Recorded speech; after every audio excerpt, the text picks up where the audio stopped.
Ano ang pagkakaiba sa pagitan ng standard, mini, at micro forex account?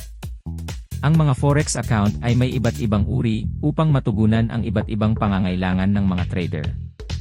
Narito ang pagkakaiba ng standard, mini, at micro forex accounts. Isa, standard forex account. Lot size. Ang standard account ay gumagamit ng standard lot size na 100,000 units ng base currency. Margin requirement, mas mataas ang margin requirement kumpara sa mini at micro accounts.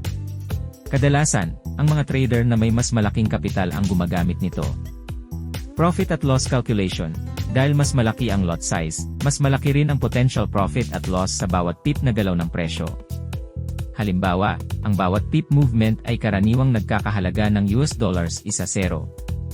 Target audience, angkop ito para sa mga may karanasan na at may malaking kapital na nais i-invest sa forex trading. 2. Mini forex account. Lot size. Ang mini account ay gumagamit ng mini lot size na 1,000,000 units ng base currency. Margin requirement, mas mababa ang margin requirement kaysa sa standard account, kaya mas maliit ang kapital na kailangan para makapag-trade. Profit at loss calculation.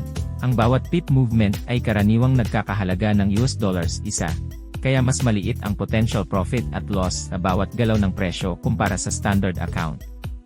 Target audience, baguhan sa trading o yung may mas maliit na kapital ang karaniwang gumagamit ng mini accounts. 3. Micro forex account. Lot size. Ang micro account ay gumagamit ng micro lot size na 1,000 units ng base currency.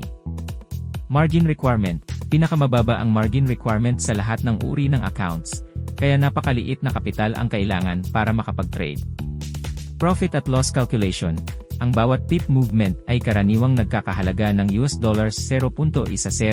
kaya pinakamaliit ang potential profit at loss sa bawat galaw ng presyo. Target audience, angkop ito para sa mga nagsisimula pa lang sa forex trading at nais mag-practice o matuto ng walang malaking risk. Narito ang ilang mga karagdagang bagay na dapat isaalang-alang kapag pumipili ng forex account. Reputasyon ng broker. Tiyaking piliin mo ang isang broker na may mahusay na reputasyon at isang mahabang kasaysayan ng paglilingkod sa mga mangangalakal ng forex. Mga platform ng pagpapadala. Tiyaking ang broker ay nag-aalok ng isang platform ng pagpapadala na madaling gamitin at mayroon ang mga tampok na kailangan mo. Suporta sa customer. Tiyaking ang broker ay nag-aalok ng magandang suporta sa customer kung sakaling mayroon kang anumang mga katanungan o problema. Mahalagang magsaliksik at ihambing ang iba't ibang forex account bago magbukas ng account. Ang pagpili ng tamang account para sa iyo ay maaaring makatulong sa iyo na mapataas ang iyong mga pagkakataon sa tagumpay sa forex trading. Salamat sa panonood ng video na ito.